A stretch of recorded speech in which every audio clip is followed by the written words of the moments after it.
உற்சாகமான காலை பொழுதுல நேரம் நல்ல நேரம் நிகழ்ச்சியில் உங்களை சந்திக்கிறதுல மிக்க மகிழ்ச்சி. இன்னைக்கு நீங்கள் கேட்கக்கூடிய அனைத்து ஜாதக ரீதியான கேள்விகளுக்கு பதில் கொடுக்கறதுக்காக நம்ம கூட இணைஞ்சிருக்காரு வெற்றிலை பிரசன்ன ஜோதிடர் திரு ஏ முத்துக்குமார் அவர்கள். ஒரு நிகழ்ச்சிக்கு வரவேற்கலாம். வணக்கம் சார். வணக்கம். எல்லாமுள்ள என் குலதெய்வம், என் குருநாது, என் தாய் தந்தையுடைய பொற்பாதங்களை வணங்கி கொண்டு நிகழ்ச்சி ஆரம்பிக்கலாம். ஓகே, நிகழ்ச்சியோட தொடக்கத்தில் உங்ககிட்ட ஒரு கேள்வி கேட்கணுன்றதை நான் நினச்சிருந்தேன் சார். திருமண தடை, தொடர்ச்சியாக திருமண தடை ஏற்படுது, ரொம்ப டிலேடு மேரேஜ் அப்படின்னு பல பேர் கேள்வி வச்சாலும் இன்னும் பலருக்கு இருக்கக்கூடிய ஒரு பெரும் பயம் என்னவா இருக்குன்னா, பெருகி வரக்கூடிய டிவோர்ஸ் ரேட்ஸ், அது மட்டும் இல்லாமல் ஒரு பொருத்தமில்லாத திருமணம் அமைஞ்சிருமோன்ற ஒரு கவலை ஆண் பெண் ரெண்டு பேருக்குமே இருக்குன்னு சொல்லலாம். திருமண தடையும் ஏற்படக்கூடாது, நேரத்துக்கு கல்யாணம் ஆகணும், அதே போல் சரியான பொருத்தம் அமையணும் அப்படின்னா என்ன பண்ணணும் சார்? அதை பற்றி சொல்லுங்கள். இப்போது நேயர்கள் அனைவருக்கும் காலை வணக்கம். இப்போது உங்களுடைய திருமண வாழ்க்கை அப்படின்னு சொல்லிட்டு பார்த்தோம் அப்படின்னா, ஒரு ஜோதிடர்கிட்ட போய் நீங்கள் அணுகும் பொழுது உங்களுடைய 7ஆம் பாவகம், லக்னத்துக்கு 7ஆம் பாவகத்தை தான் ஆராய்ச்சி பண்ணணும். இப்போ 7ஆம் பாவகத்தில் செவ்வாய், ராகு, கேது இதெல்லாம் இருந்தால் அது கலத்திர தோஷம், ராகு கேது தோஷம் அப்படின்னு சொல்லிட்டு அதுக்கு தகுந்த ஒரு மணமகனோ மணமகளோ தேர்ந்தெடுத்து நமக்கு கொடுப்பாங்க. பொதுவாக நீங்கள் அந்த மாதிரி ஒரு விதிவிலக்கு மட்டும் வச்சு ஃபாலோ பண்ணாதீங்க. பொதுவாக உங்களுடைய மன வாழ்க்கை எப்படி இருக்குங்கிறத பிஃபோர் மேரேஜுக்கு முன்னாடியே நீங்கள் தெரிஞ்சுக்கணும். ஃபஸ்ட்டு எப்படி என்னுடைய எஜுகேஷன் எப்படி இருக்கும், என்னுடைய ஜாப் எப்படி இருக்கும், என்னுடைய வருமானம் எப்படி இருக்கும், என்னோடய ஹெல்த் எப்படி இருக்குன்னு சொல்கிறோமோ அதே போல் மன வாழ்க்கை எப்படி இருக்குன்னு ஒரு மனிதன் வந்து தெரிஞ்சுக்கிட்டாங்க அப்படின்னா அதை வந்து அவர் என்ன பண்ணிவார்னா புரிதல் ஏற்பட்டுரும். இப்போது உதாரணத்துக்கு லக்னத்துக்கு 7ஆம் இடத்த அதிபதி 6ல் மறைஞ்சிருக்காருன்னு வச்சுக்கோங்களேன். 7ஆம் இடத்த அதிபதி 6ல் மறைஞ்சிருக்கார் அப்படின்னா அந்த மனைவிக்கு உடல்நிலை பாதிப்பு ஏற்படும் அப்படிங்கிறத சொல்லலாம். இல்லைன்னா அடிக்கடி பாதிப்பு ஏற்படும் அப்படிங்கிறத எடுத்துக்கலாம். இல்லை அவங்களுக்கு இவங்களுக்கும் சில கருத்து வேறுபாடுகள் ஏற்படுறதுக்கு வாய்ப்புண்டு, பகையாகிறதுக்கு வாய்ப்புண்டு. அப்போது இந்த விஷயத்தை நம்ம முன்னாடியே தெரிஞ்சுக்கிறோம். தெரிஞ்சுக்கிட்டதுக்கப்புறம் ஓகே, நம்ம வாயை திறக்கக்கூடாது, அவங்கக்கிட்ட அட்ஜஸ்ட்மெண்ட் பண்ணி போகணும். ஒரு குடும்பத்தில் யார் ஃபஸ்ட்டு விட்டு கொடுத்தாங்க அப்படிங்கிறது மட்டும்தான் முக்கியம். அப்படிங்கும் பொழுது அதை நீங்கள் விட்டு கொடுக்குற மாதிரி இருக்கணும் ஃபஸ்ட்டு. அப்படி விட்டு கொடுக்குற மாதிரி இருந்துட்டோம் அப்படின்னா இது ஒரு நல்ல விஷயம். அடுத்தது, எனக்கு கல்யாணமே நடக்கவே மாட்டேங்குது அப்படிங்கிறவங்கள மனசாட்சி தொட்டு சொல்லி நீங்கள் கேட்டு பாருங்கள். இதை வரை எத்தனை பேர்த்து வீட்டுக்கு வந்து பார்த்திங்கன்னா பொண்ணு பார்க்க போயிருக்கோம், எத்தனை மாப்பிள்ளை வந்துட்டு நம்மளை பார்க்க வந்திருக்காங்க அப்படின்னு சொல்லி கணக்கு போட்டு பாருங்கள். ஒன்றுமே இருக்காது. இல்லைனா அதிகபட்சம் ஒரு 10 தான் இருக்கும். ஆனால் நான் வந்து 10 வருஷமாக மாப்பிள்ளை பார்த்துட்ருக்கேன், பொண்ணு பார்த்துக்கிட்டு இருக்கேன் அப்படின்னு சொல்லுவீங்க. ஆக்சுவலி இந்த கேள்வியை நீங்கள் கேட்டு பாருங்கள். எவ்வளோ பேர் வந்து என்னை பொண்ணு பார்த்துட்டு போயிருக்காங்க, எவ்வளோ பேர் என்னை வந்து மாப்பிள்ளை பார்க்க வந்திருக்காங்க அப்படின்னு கேட்டு பார்த்தீங்கன்னா இவ்வளோ தான் இருக்கும். இதுக்கு காரணம் என்னன்னா, நமக்குள்ளேயே நம்ம ஒரு சாட்டிஸ்ஃபேக்ஷனோடு இருக்கிறோம். நம்ம வந்து பார்த்திங்கன்னா புரோக்கர்கிட்ட சொல்லி வச்சிட்டோம், மேட்ரிமனியில் பதிவு பண்ணி வச்சிட்டோம், அங்கே சொல்லி வச்சுருக்கோம், இங்கே சொல்லி வச்சுருக்கோம் அப்படின்னு நமக்குள்ளேயே வந்துட்டு எல்லா எஃபர்ட்டும் போட்டோம் அப்படின்னு ஒரு எண்ணங்களில் நீங்கள் வீட்டோடு இருக்கிறீங்க. இது ஒரு முதல் தவறு. ரெண்டாவது, எதிர்பார்ப்பு. உங்களுடைய அம்மா, உங்களுடைய அப்பா இவங்கெல்லாம் காலத்தில் கல்யாணம்னு ஒன்று நடந்துச்சு அப்படின்னா அப்போ எதிர்பார்ப்புங்கிறதே கிடையாது. மாப்பிள்ளையோடைய முகத்தை வந்து பொண்ணு பார்க்க மாட்டாங்க கல்யாணத்தும் போது கூட. அப்படி வந்து அம்மா அப்பா மேலே ஒரு நம்பிக்கை வச்சுருந்தாங்க. நம்பிக்கை வச்சு எனக்கு அம்மா அப்பா எடுத்து வச்சாங்கன்னா நல்லா தான் இருக்கும் அப்படிங்கிற ஒரு நம்பிக்கையில் வந்துட்டு என்ன பண்ணுறாங்க, அப்படி கல்யாணம் பண்ணிட்டு போனாங்க. அந்த குடி இன்ன வரையும் வாழ்ந்துருக்குது. வாழடி வாழையாக வாழும் அப்படின்னு சொல்கிறதுக்கு இது ஒரு காரணம். அப்போ எதிர்பார்ப்பை குறைச்சிட்டோம் அப்படின்னா நல்லது நடக்குங்கிறது ஒன்று. எனக்கு மாப்பிள்ளை இப்படி இருக்கணும், அதாவதுங்க உங்கள் மனசுக்கு இப்படி இருக்கணுங்கிறத எதிர்பார்க்குறது தப்பு கிடையாது. ஆனால் அதை மட்டுமே பிடிச்சிக்கிட்டு இருக்கிறவங்களாக இருந்தால் என்ன பண்ணணும் அப்படின்னா நிறைய தேடுதலை தேடணும். ஒரு ஃபன்னல் இருக்குது, ஒரு பார்த்திங்க அப்படின்னா ஒரு மூட்டை அரிசியை வந்து பார்த்திங்கன்னா நெல்லை வந்து கொட்டுறோம் அப்படின்னா அதில் வந்து பார்த்திங்கன்னா அரை மூட்டை அரிசி தான் வந்துட்டு வெளியில் அவுட்புட்டாக வரும். அதுபோல் 100 ஜாதகத்தை நம்ம எடுத்தோம் அப்படின்னா 50 ஜாதகம் நம்மளை ரிஜெக்ட் பண்ணட்டும். 25 ஜாதகத்தை மீதி 50 இருக்கும். அதில் 25 ஜாதகத்தை நீங்கள் ரிஜெக்ட் பண்ணுங்கள். மீதி 25 இருக்கும் இல்லையா? அந்த 25ல் நல்லது கெட்டது எல்லாத்தையும் அலசி ஆராய்ஞ்சோம்னா ஒரு ஜாதகத்தை நம்ம கல்யாணம் பண்ண முடியுமா முடியாதா அப்படின்னு நோட் பண்ணி பாருங்கள். கண்டிப்பாக முடியும். இதுதான் தடைப்பட்ட விஷயங்களுக்கு நடக்க வேண்டிய விஷயம்.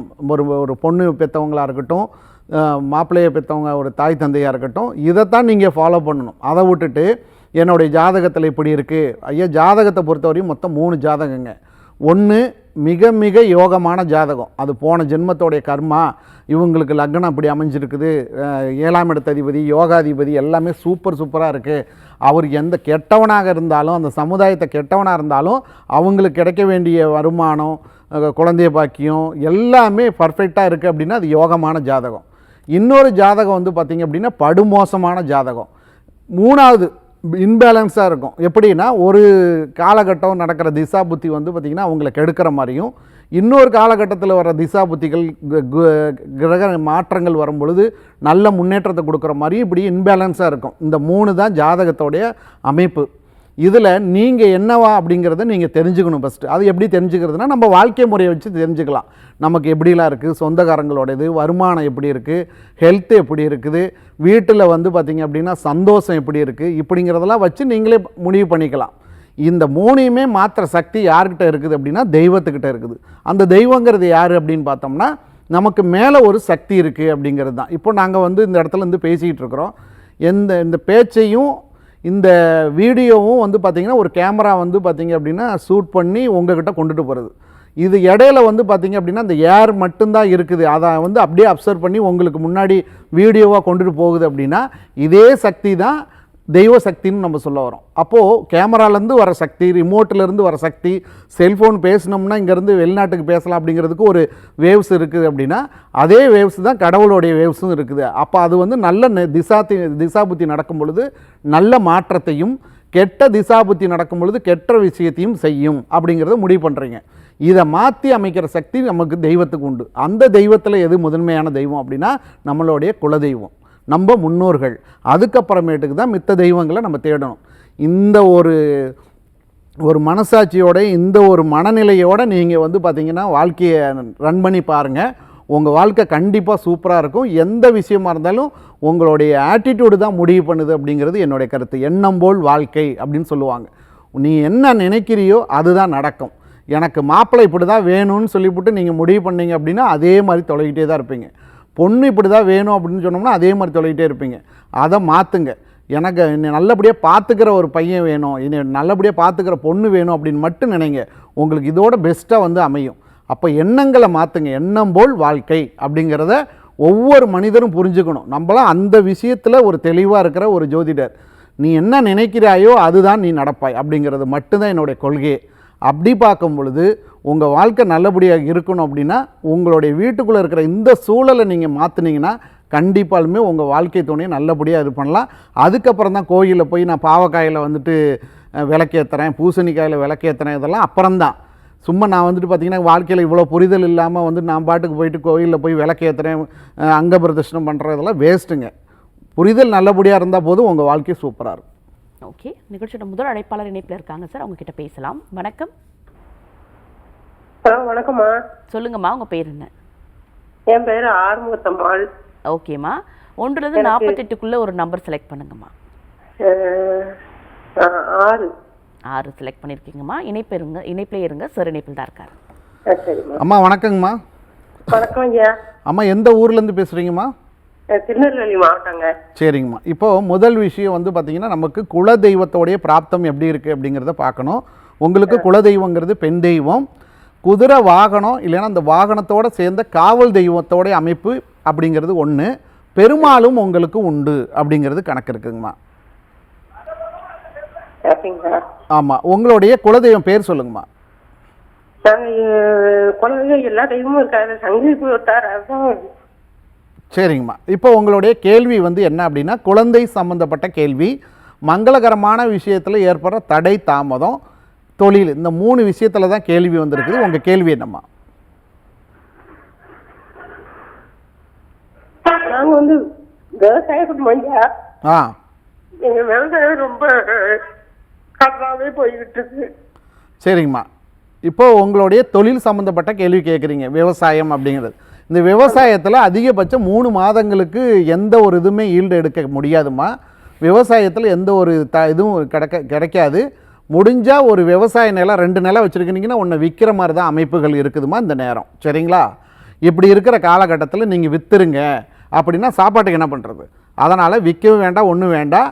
இந்த நிலம் வந்து உங்களுக்கு எப்படி வந்துச்சு அப்படின்னாமா, உங்கள் மாமனாரோட அப்பா வகையில் ஒரு மாமன் மைத்துனன் மூலியமாக கிடைச்ச நிலம் இந்த நிலம். அது உங்களுக்கு அந்த ஹிஸ்ட்ரி தெரியுமா?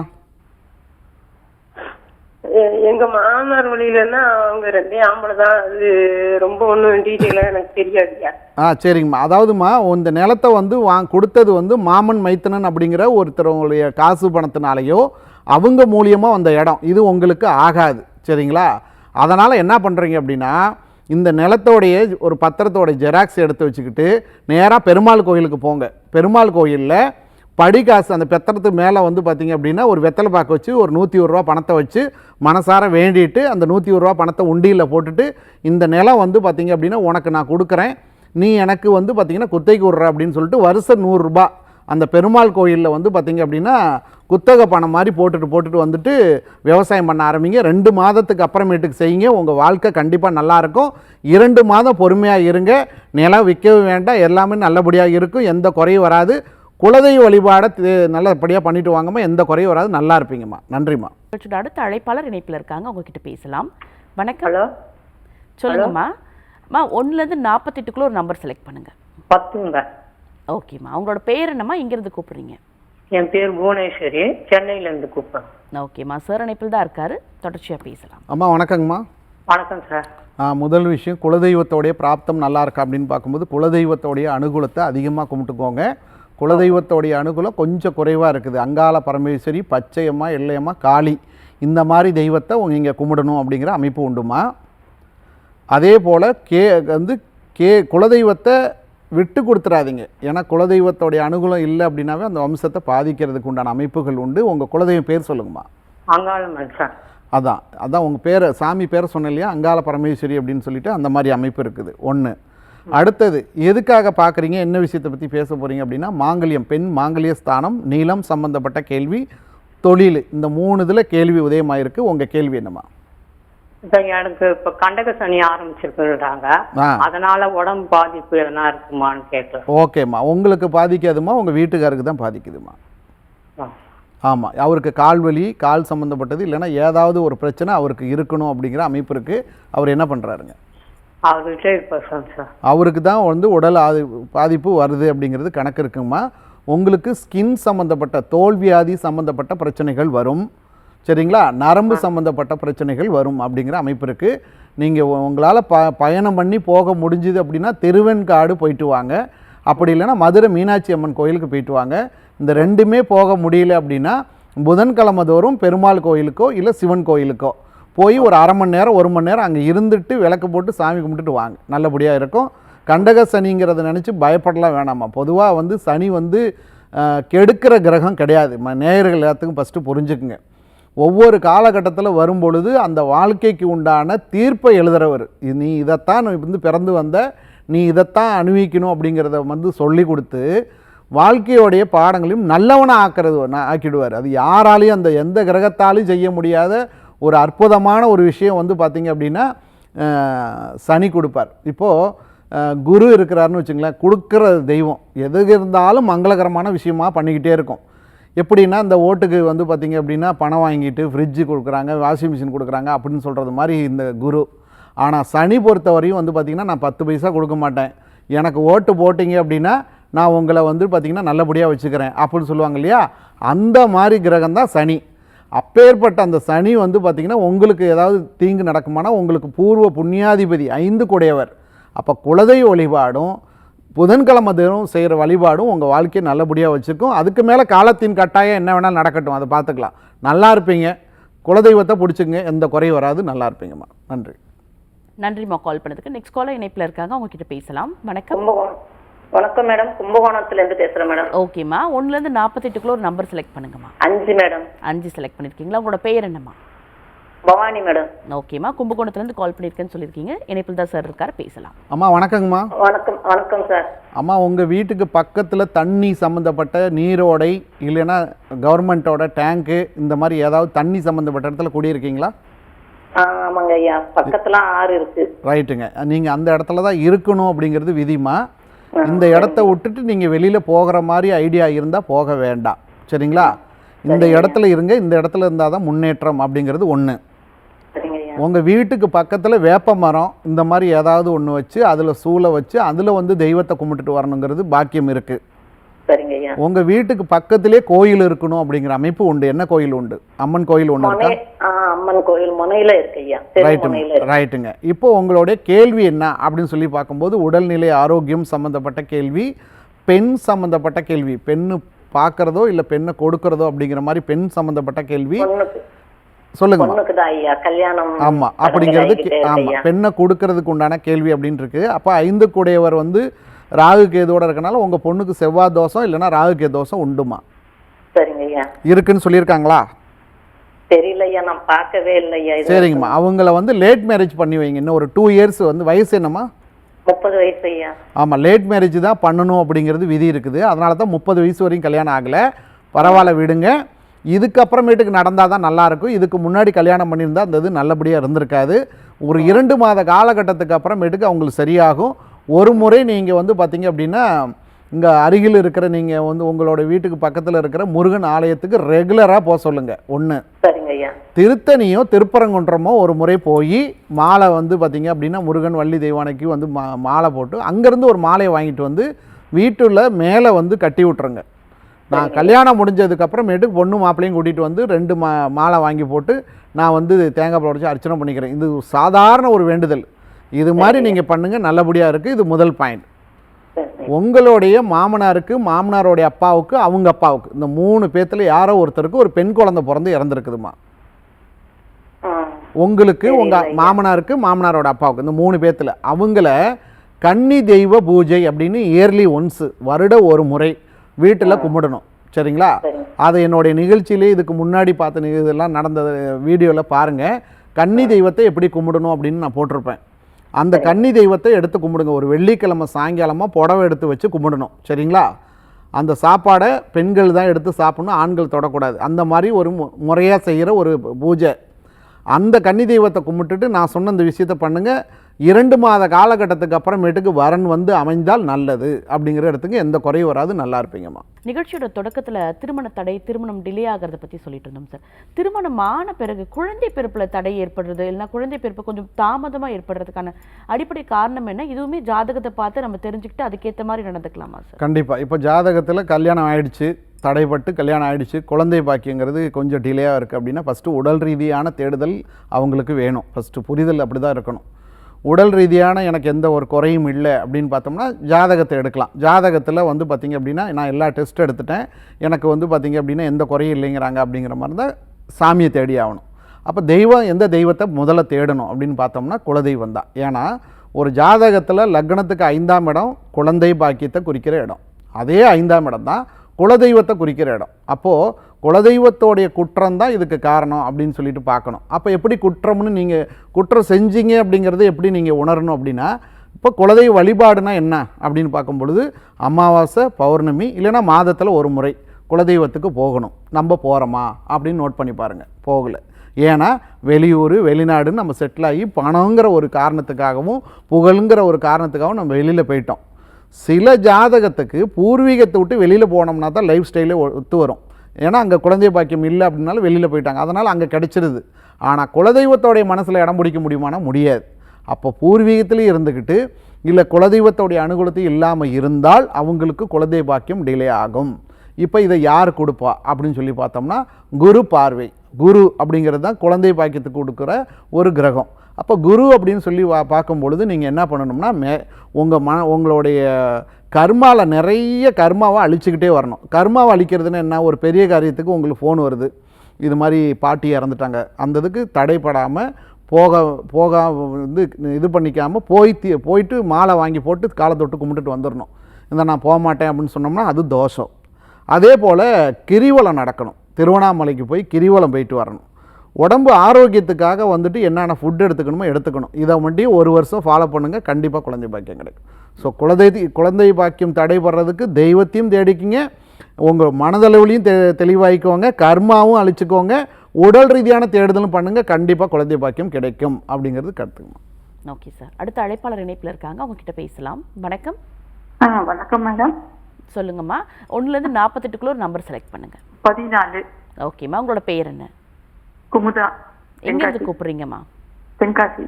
ஓகேம்மா. சார் இணைப்பில்டாமா இருக்காரு, பேசலாம். அம்மா வணக்கங்கம்மா. வணக்கம் சார். ரொம்ப நாளாக ட்ரை பண்ணுறேன்.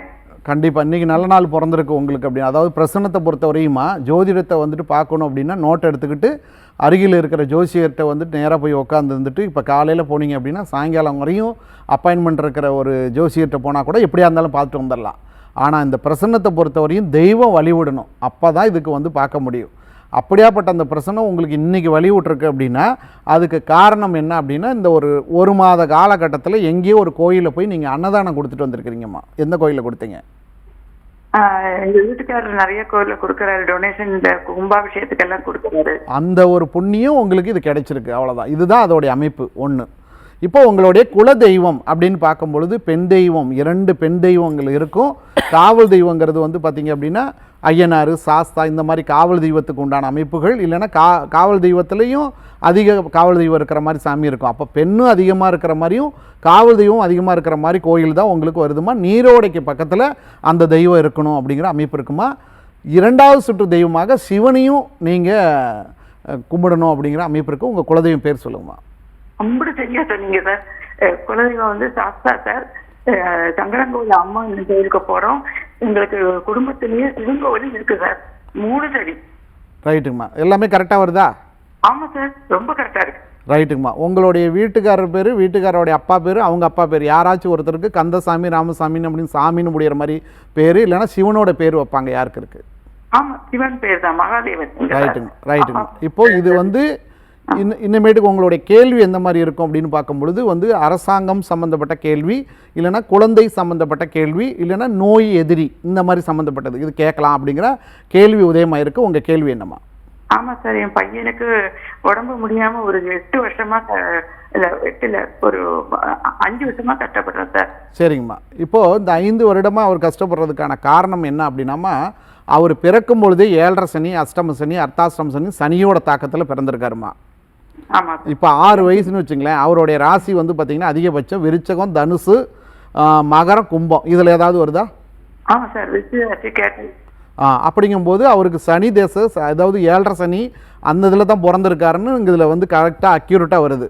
அப்போ 7.5 சனியோட தாக்கம் இருக்கிறவங்க என்ன பண்ணணும் அப்படின்னா, உங்கள் வீட்டுக்காரரு பிரார்த்தனை பண்ணியிருக்கிறாரு, நான் என் பையன் பிறந்தவொடனே நான் ஐயப்பன் கோயிலுக்கு கூட்டிகிட்டு வரேன் அப்படின்னு சொல்லிட்டு. இது வரையும் கூட்டிகிட்டு போயிருக்காங்களா? ஆமா, எங்களுக்கு ஆரியங்காவு தான் குலதெய்வம். நாங்க அங்க கூட்டிட்டு போயிருக்கோம். ஆனா சபரிமலைக்கு போகல சார். போயிட்டு வாங்க, அவருக்கு சரியாகுவார். அவ்வளோதான். இதான் லாஜிக், வேறு ஒன்றும் கிடையாது. ஒரு முறை நான் ஐயப்பனுக்கு மாலை போட்டு வர்றேன், என் பையனையும் கூட்டிகிட்டு வரேன் அப்படின்னு சொல்லிட்டு நீங்கள் பிரார்த்தனை பண்ணிக்கணும். அதே போல் குலதெய்வத்தோடைய அனுகூலத்தையும் பெற்றுக்கணும். குலதெய்வமும் இந்த இதுவும் சனியோடைய தாக்கங்கள் அதிகமாக இருக்கனால ஐயப்பனுக்கு மாலை போட்டு போயிட்டு வரதுனாலையும் கண்டிப்பாக நல்லது நடக்கும். உயிருக்கு ஆபத்து எந்ததும் கிடையாது. சின்ன வயசில் அவருக்கு உடல் ஆரோக்கியத்தை கொஞ்சம் இதாக இருக்கனால அவர் ஃபிட்னஸில் பயங்கரமாக வருவார். ஒரு காலகட்டத்தில் சீக்கிரம் நல்வழி பிறக்கும், எந்த ஒரு குறையும் வராது, நல்லா இருப்பார். ருத்ராஜம் போட்டிருந்து கழட்டி வச்சிட்டார். இப்போ இல்லையா சார்? ருத்ராஜம் ஒன்று வீட்டில் இருக்கும் பாருங்கள், உங்கள் பூஜை ரூமில் இருக்கும் பாருங்கள். அந்த ருத்ராஜத்தை போட சொல்லுங்கள், கண்டிப்பாக நல்லபடியாக வந்துடுவார், எந்த குறையும் வராதுமா. நன்றிம்மா. நன்றிம்மா கால் பண்ணதுக்கு. சார் உங்களுக்கு நேரடியாக வந்து சந்திக்கிறது எப்படி சந்திக்க? இப்போ நான் வந்து இருக்கிறது வந்து கரூர், ஒன்று வந்து பார்த்திங்கன்னா சென்னை. இந்த சென்னையில் வந்து பார்த்திங்கன்னா மயிலாப்பூரில் நம்மளை பார்க்கலாம். ஞாயிற்றுக்கிழமை ஒரு நாள் மட்டும். நேயர்கள் அனைவருக்கும் வந்து ஒரு வேண்டுகோள் என்னன்னா, கீழே இருக்கிற நம்பர் வந்து பார்த்திங்க அப்படின்னா என்கிட்ட அப்பாயின்மெண்ட் வாங்குறதுக்காக கொடுக்குற நம்பரு. இந்த நம்பருக்கு ஃபோன் பண்ணி எனக்கு சொல்லுங்கள் அப்படின்னு சில பேர் புரிதல் இல்லாமல் சொல்கிறீங்க. நீங்கள் டிவியில் பேசணும்னா மேலே இருக்கிற அந்த 044 நம்பர் தான். கீழே இருக்கிற நம்பருக்கு ஃபோன் பண்ணி அப்பாயின்மெண்ட் வாங்கிட்டு வாங்க. ஞாயிற்றுக்கிழமை ஒரு நாள் சென்னையில் பார்க்கலாம், மீதி எல்லா நாளுமே கரூரில் பார்க்கலாம். இது வெற்றிலையை வச்சு பார்க்கறதுனால வெத்தலை வாங்கிட்டு வந்தால் போதும், ஒரு குடும்பத்தில் இருக்கிற எல்லா விஷயமும் தெரிய வரும். கண்டிப்பாக ஒரு நல்வழி பிறக்கணும்னு உங்கள் ஜாதகத்திலையும் உங்கள் அமைப்பில் இருந்தால் தான் இந்த பிரச்சனையுமே பார்க்க முடியும். ஏன்னா இது தெய்வத்துக்கு பார்க்குற பிரச்சனை. வெளிநாட்டில் இருக்கவங்களும் இதை பார்க்கலாம். இந்த நம்பருக்கு ஃபோன் பண்ணுங்கள், எல்லா விவரத்தையும் சொல்லுவாங்க. கண்டிப்பாக நல்லதே நடக்கும். நன்றி. நன்றி சார். இன்றைய நிகழ்ச்சி கண்டிப்பாக உங்களுக்கெல்லாம் பயனுள்ள நிகழ்ச்சி அமைஞ்சிருக்கும்னு நினைக்கிறேன். இதே போல் வேறு நல்ல நிகழ்ச்சியில் சந்திக்கலாம். நன்றி, வணக்கம்.